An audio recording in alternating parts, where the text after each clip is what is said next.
एगो बहुत अच्छा गाना याद आ गेल। मतलब एगो ना दूगो। तो उ दोनों के एक के साथे सानत मारत बनी,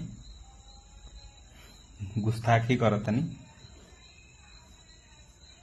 अरे की दोष तोहार ना देब हम, रख देहलू तू प्यार अधूरा। अरे जानतानी श्राप ह प्यारी, एही से ना होला पूरा।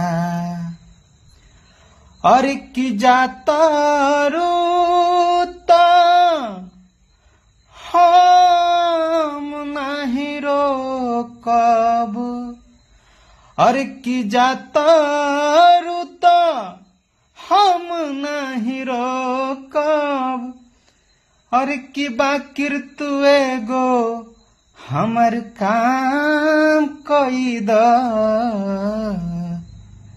अरे की सैयारा तू त बदलल नइखू, कि सैयारा तू त बदलल नइखू।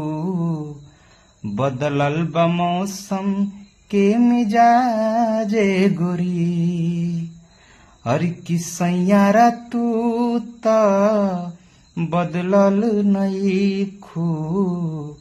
बदलल बा मौसम के मिजाजे गोरी।